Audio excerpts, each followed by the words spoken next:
प्यारे बच्चों, आप सबका स्वागत है। आज का टॉपिक है मेटलर्जी ऑफ आयरन। स्टार्ट कर रहे हैं। मेटलर्जी ऑफ आयरन में पहली बात है आयरन के ओर्स। आयरन के 5 ओर हैं। पहले ओर का नाम है हेमेटाइट, फॉर्मूला Fe2O3। दूसरे ओर का नाम है मैग्नेटाइट, फॉर्मूला Fe3O4। तीसरे ओर का नाम है लाइमोनाइट, फॉर्मूला Fe2O3.3H2O। चौथे ओर का नाम है आयरन पायराइट। आयरन पायराइट का फॉर्मूला FeS2। और पांचवा जो ओर है उसका नाम है सिडराइट। सिडराइट जो ओर है उसका फॉर्मूला है FeCO3। आयरन कार्बोनेट है ये। आयरन की मेटलर्जी में 3 स्टेप होते हैं। पहला कंसंट्रेशन ऑफ ओर, दूसरा कैल्सिनेशन, तीसरा स्मेल्टिंग। अगर हम एक एक करके इन तीनों स्टेप को डिटेल में समझ लें तो हमें आयरन की मेटलर्जी पूरी समझ में आ जाएगी। तो बेटा इसमें जो पहला है वो है कंसंट्रेशन ऑफ ओर।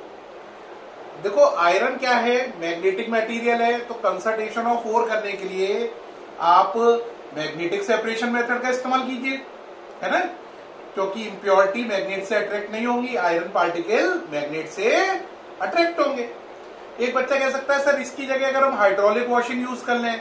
हाँ, हाइड्रोलिक वॉशिंग भी कर सकते हो, क्योंकि आयरन के पार्टिकल भारी है, वहीं पे रुक जाएंगे और पानी के साथ और पार्टिकल तो वहीं रुक गए, पानी के साथ गैंग पार्टिकल बह जाएंगे। तो you can use either magnetic separation method और hydraulic washing for concentration of ore. अब आया इसके बाद कैल्सिनेशन। कैल्सिनेशन जो आयरन का करते हैं उससे 3 फायदे होते हैं। कितने फायदे होते हैं? 3।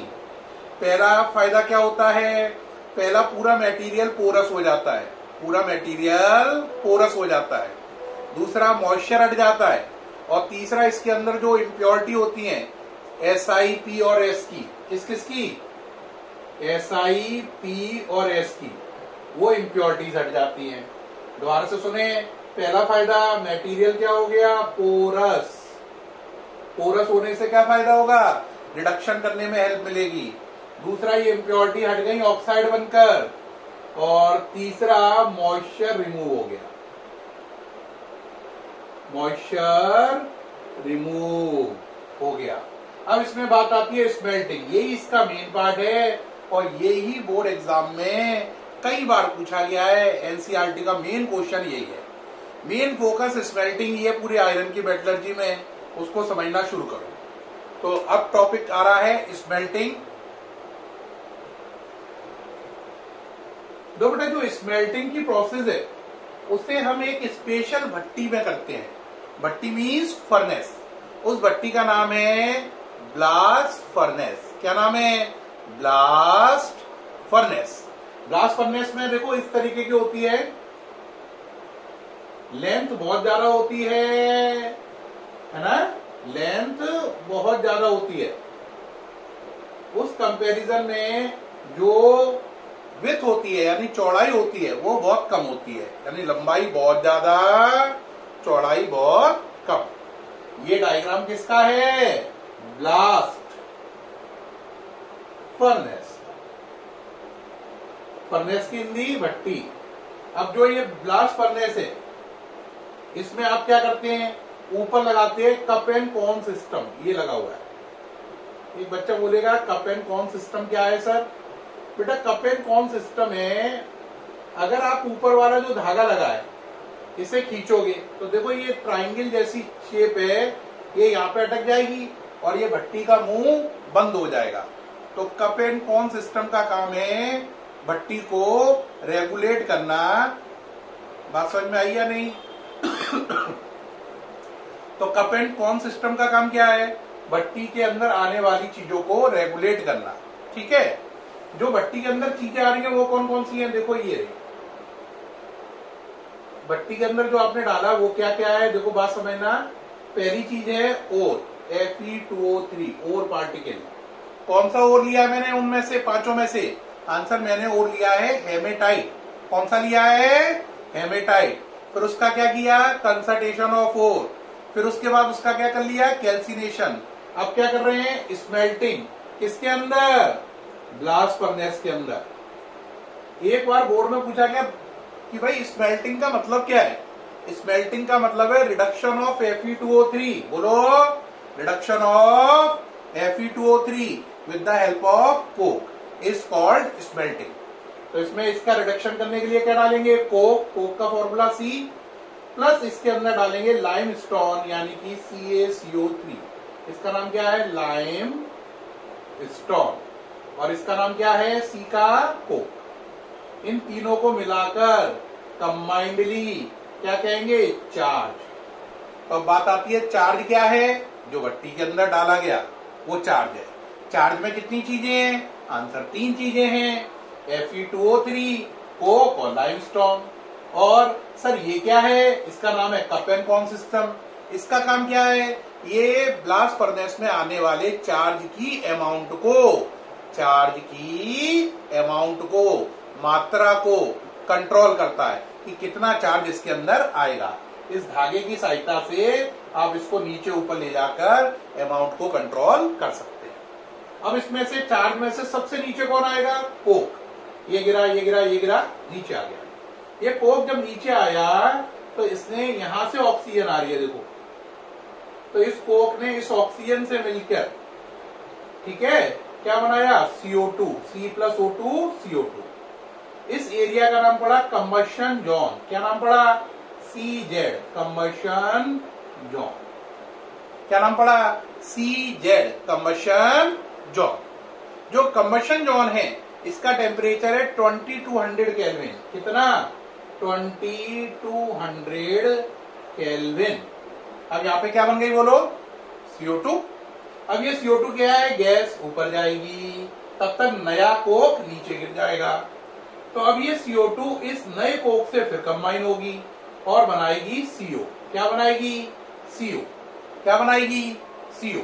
दोबारा देखें, CO2 यहां से कहा गई, ऊपर। ऊपर से क्या मिला, कोक। उससे कंबाइन होकर क्या बनाया, CO।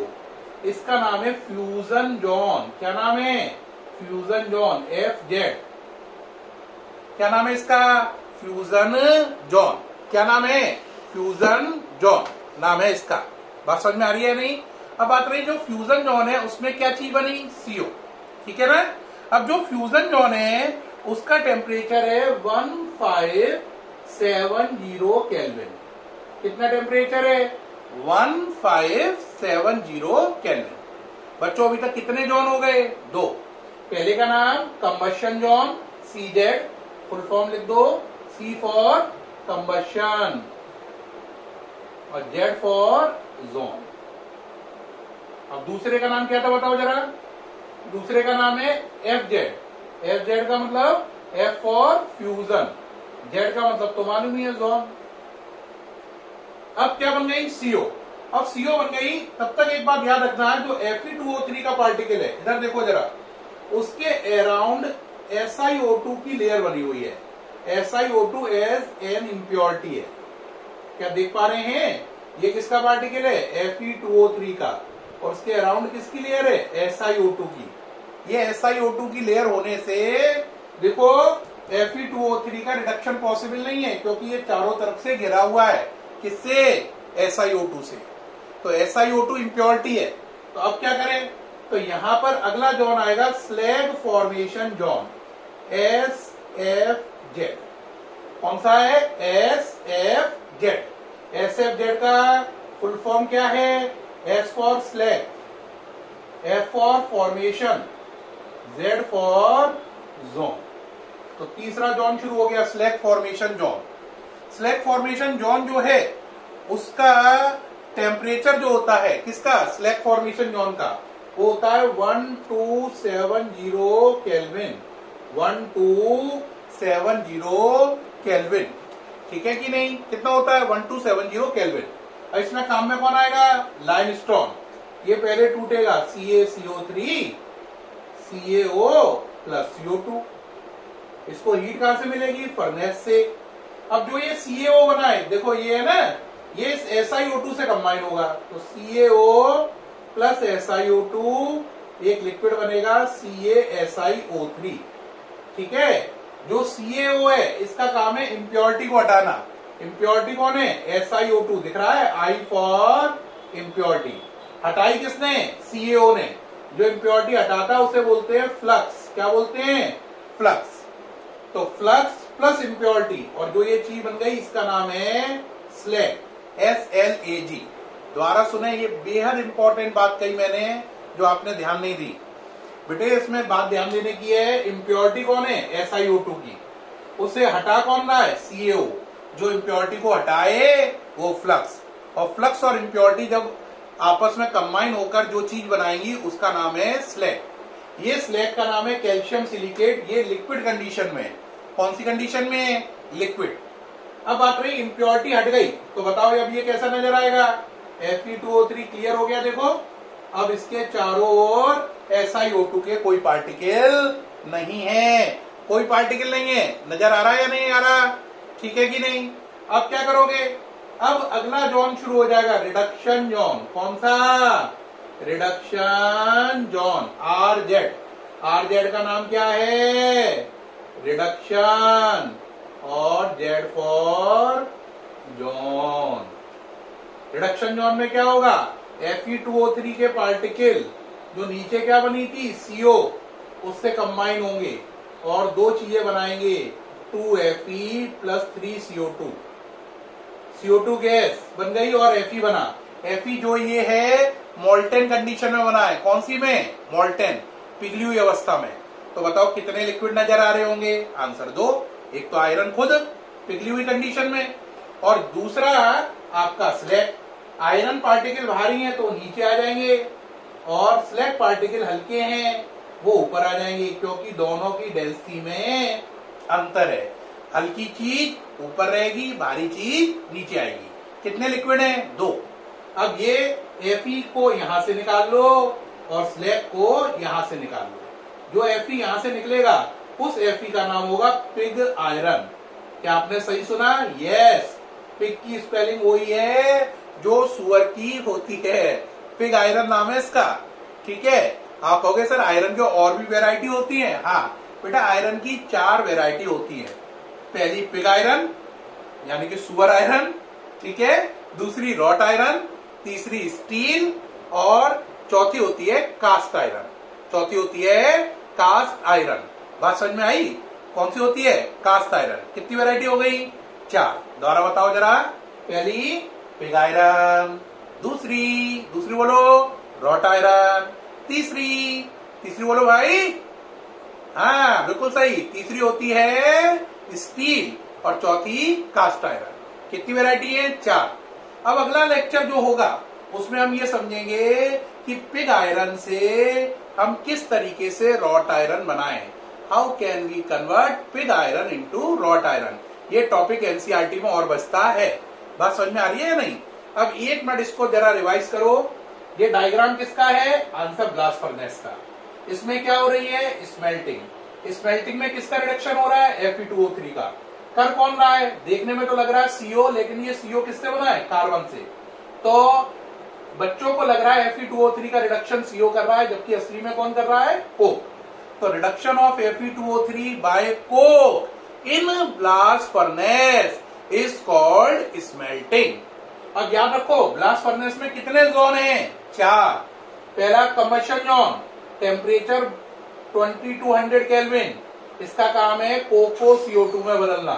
दूसरा फ्यूजन जोन, टेम्परेचर 1570 केल्विन, इसका काम है CO2 को CO में बदलना। तीसरा zone slag formation zone, temperature 1270 kelvin, इसका काम है SiO2 की इम्प्योरिटी हटाना। और यहाँ पे हमने एक मेन बात सीखी, flux plus impurity equal to slag. Flux वो है जो इम्प्योरिटी से कंबाइन होता है और उसे स्लैग में बदल देता है। स्लैग लिक्विड है जो बाद में यहां से बहकर निकल जाएगा। चौथा है रिडक्शन जोन, इसका काम है Fe2O3 का रिडक्शन करना CO से और आयरन बनाना। दोबारा से बताना चाहूंगा, देखने में तो लग रहा है CO ने रिडक्शन किया है, लेकिन CO किससे बना है? कोक से। तो असली रिड्यूसिंग एजेंट CO नहीं है, कोक है। अब एनसीईआरटी में क्वेश्चन कैसे लिखा है? Give the different reaction occurring in blast furnace, है ना। तो कौन कौन सी रिएक्शन अकर हो रही है ब्लास्ट फर्नेस में? आपको ये डायग्राम बनाना पड़ेगा, चारों जॉन मेंशन करने पड़ेंगे, उनके अंदर की ये रिएक्शन लिखनी पड़ेगी और उनके टेम्परेचर भी मेंशन करने पड़ेंगे। एक बात छूट गई, यहाँ पे रिडक्शन जॉन का टेम्परेचर 875 केल्विन होता है। कितना होता है? 875 केल्विन। ये लिखना छूट गया था, इसे अपडेट कर दिया है। एक बात ध्यान देने की है, एक टर्म है cup and cone. Cup and cone का मतलब है आने वाले मटेरियल को कंट्रोल करने का सिस्टम। चार्ज क्या है? जो इसके अंदर आएगा मटेरियल, जो कि Fe2O3 कोक और CaCO3 का मिक्सचर है। इस भट्टी का नाम क्या है? Blast furnace. कितने जॉन है? 4। बात समझ में आ गई पूरी? अब समझ में आ गया होगा कि इसमें मेन प्रोडक्ट क्या बना? Pig iron. अब अगले लेक्चर में हमारा टारगेट होगा पिग आयरन से wrought iron banana. Thank you बच्चों।